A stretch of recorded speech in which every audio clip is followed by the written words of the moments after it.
Hello everyone. In this video we are going to understand two important logic gates that are also known as arithmetic gates, that is the XOR gate and XNOR gate.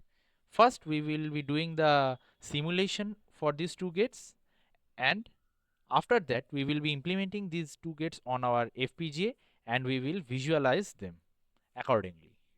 So let's get started. Here I have already written the code like the module description. Module arithmetic gates, we have two inputs, that is A and B, and two outputs, XOR O and XNOR O. That is the XOR output and XNOR output. We are again following the data flow style of Verilog writing for simplicity purposes. We have assigned XOR O equals to A XOR B, and as we know, XNOR is nothing but XOR plus NOT. So we have just inverted the output that we are getting here. Like that is assign XNOR O is equals to negation of XOR O. So to verify our module, we have written the respective test bench. Here we can see our two inputs. Here, like the previous two videos, I have shown you both using the dot operator and without using the dot operator, the instantiation purpose. Here as you can see, like there are two inputs, that is A and B. I have kept those two names similar, but I have changed the output names, that to C and D. So I am using the dot operation, obviously. Arithmetic gates design under test, that is DUT, the name of our instance. Dot AA dot BB dot XOR O is equals to C, that is this C is actually being attached to this XOR output, and dot XNOR O is equals to D, that is this D is actually being attached to this XNOR output. Okay. Thereafter I have written the initial block, the name of the VCD file, the variable dumping from our test bench, provided the four combinations of input with 5-unit delay. Mind it, the unit of time in our simulation is 1 nanosecond, that is 5-unit delay. Then we have finish, end and end module. So now we will be actually simulating this and let's see what we get actually.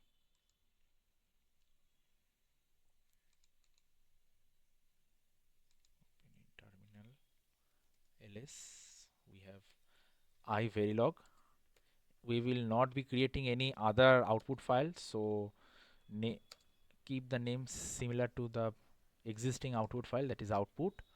Now let's add our arithmetic gates dot v and arithmetic gates underscore tv dot v. Here we have attached our two Verilog files. Let's see, we are getting one error, unable to bind wire register memory arithmetic gates tv to this error. Okay, so it's line number 12. Let's just see what we have written in line number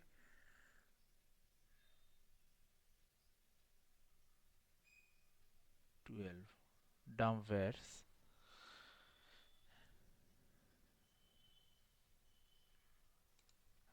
See, we have done a small spelling mistake, arith. So while designing, it's always better to first perform the simulation.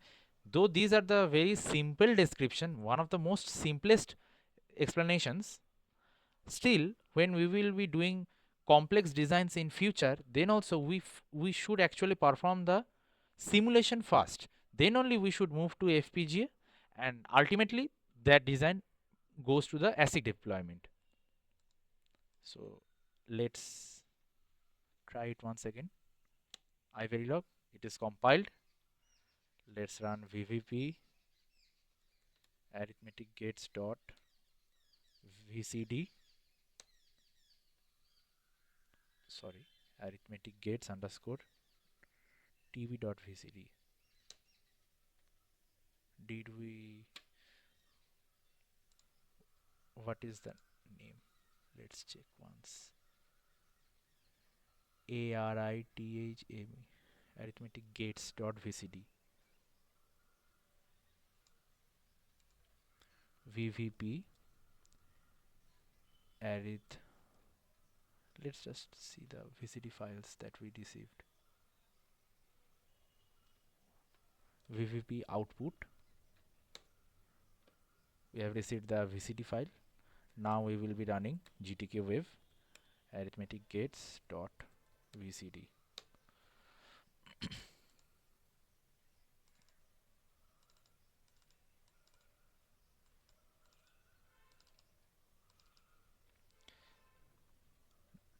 So as we know, for the C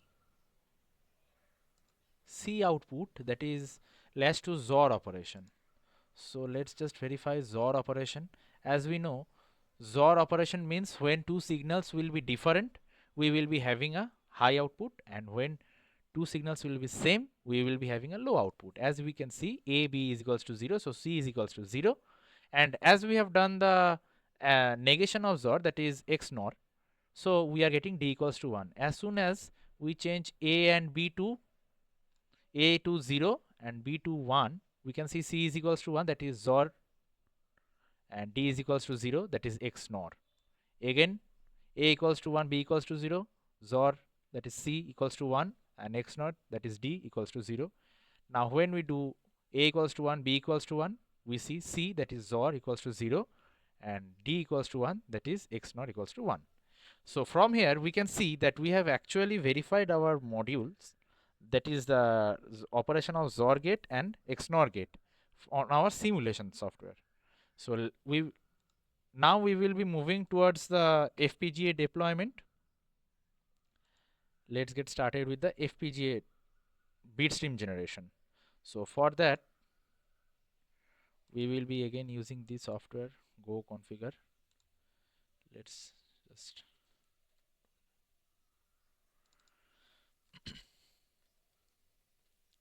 first we will be doing the XOR gate. Let's create,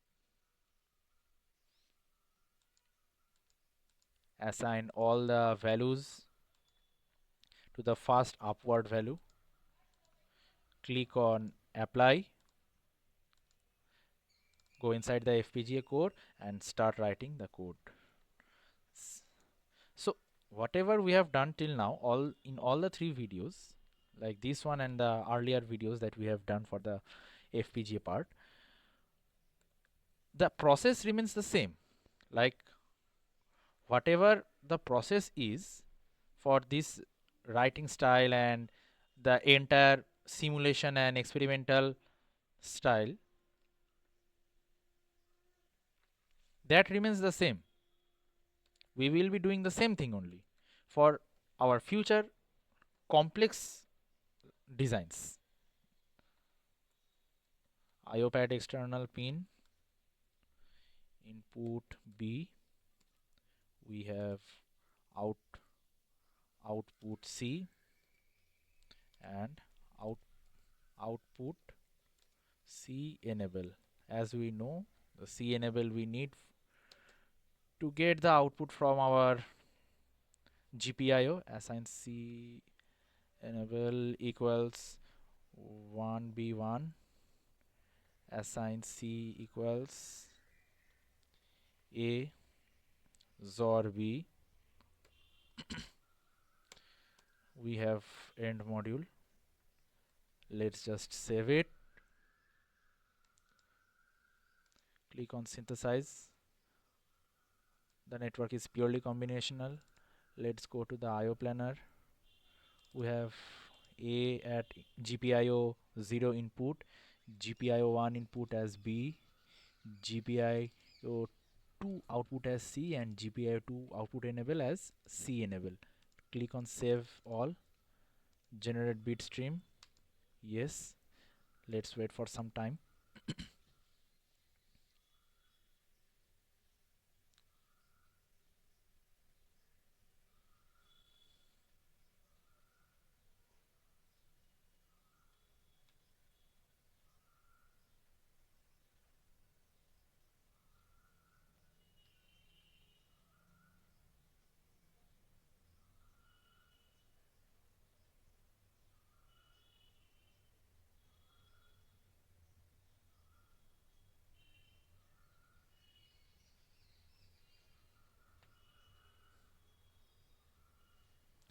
So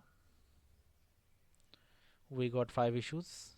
None of the issues are important as of now, as we are doing a purely combinational circuit. This is the netlist generated by the synthesis tool.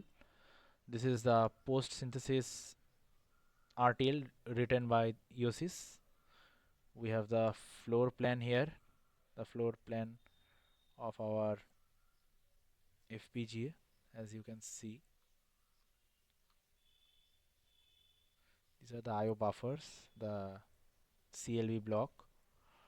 So this is the synthesis report, resource report. Again, we are using two RTL input ports, two RTL output ports. However, the GPIOs actually being used are 3. Simple explanation: the C enable, although we are mentioning it as an output in our RTL code, it is actually not an output but rather a constant signal 1, which is actually being used to indicate the GPIO to treat itself as an output pin. So similarly, we will be designing the XNOR gate also. Let's close it. We have the FPGA core. Start new project.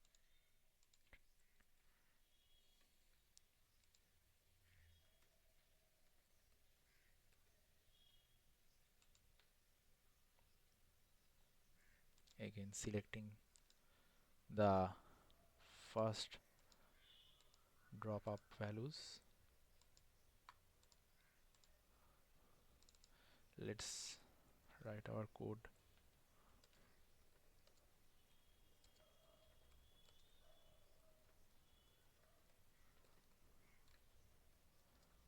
We have the input A, input B, output C. As these are the fundamental gates, that is why I am actually not focusing on perfect naming of the ports. However, in future we will be doing such so that we can avoid any kind of confusion. C enable equals to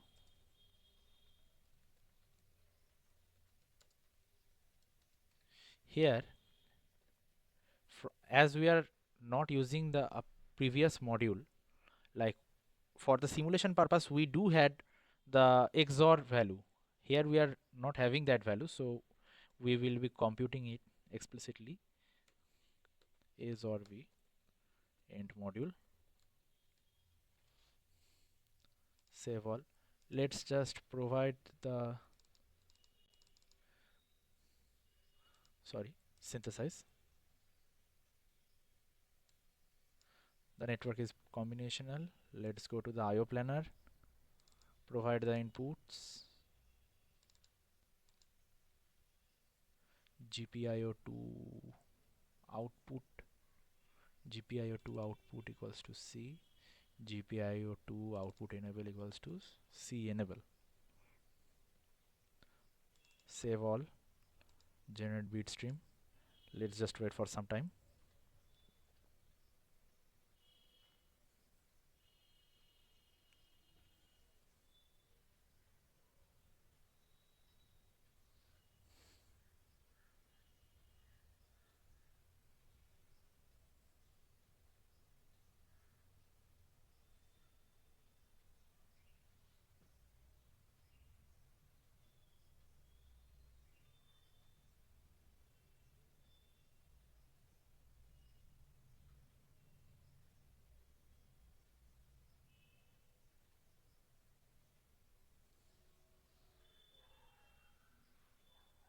So we have generated the bit stream for this XNOR gate also.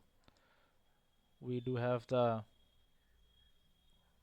generated netlist, post synthesis RTL. This is the floor plan.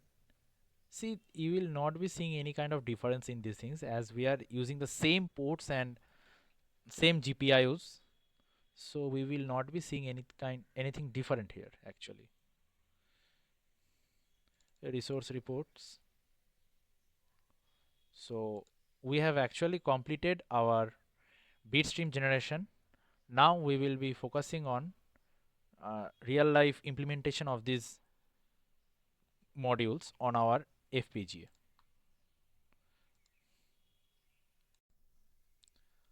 So we have connected our FPGA board, that is the Shrike-Lite Development Board, to the computer. You can see the device here. That is the MicroPython RP2040.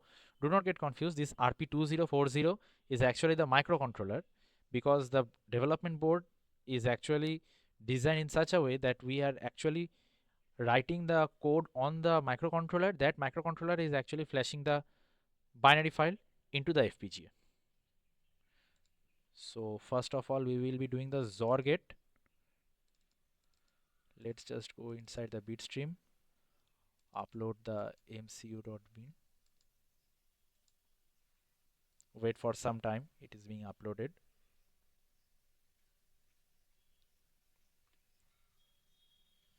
Now we will run main.py to flash the binary file into our FPGA. So we have successfully flashed the FPGA. Let's just now test it with the real life signals. Okay, now we will be designing or testing the XOR operation on our FPGA. So this one is input A, this one is input B, and this one is our output LED. So for XOR operation, as we know, 0 0 will provide us with 0, 0 and 1 will provide us with XOR operation 1, as and for 1 0 operation we can see that is 1. Again XOR operation, unequal inputs. For 1 1 operation we get 0. Equal inputs, XOR operation 0. Again equal inputs, XOR operation is 0. Whenever both inputs are different, we can see the XOR operation is 1, and whenever the both inputs are same, we can see the XOR operation is 0. Hence we have also satisfied our XOR gate implementation on the FPGA board.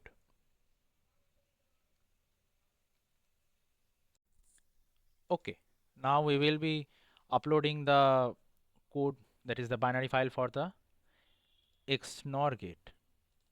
XNOR gate.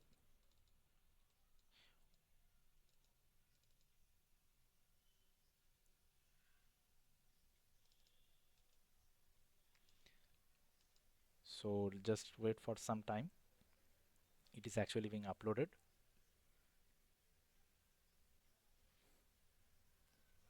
Now let's flash it into our FPGA. The FPGA is being flashed. Now we will again be testing with the real life signals. Now we are going to test the XNOR operation. As we can see, the green light is already on. For XNOR operation, we know for common inputs, like for the same inputs, not common inputs, for same inputs the output will be high, and for unequal or different inputs the output will be 0. Here we can see this is input A, this is input B, and this green light is our output. So for same inputs we have the output as high. As soon as we change either of the input, we will see that the output gets changed, that is 0. Again, when both the inputs are same, here also we see the output is 0 for 1 0 input combination. Now as we provide 1 1, that is same output, same inputs, we see the output as 1. Again for 0 0 input combination, that is equal input combination, we see the output as 1. So our XNOR gate is also verified on our FPGA board.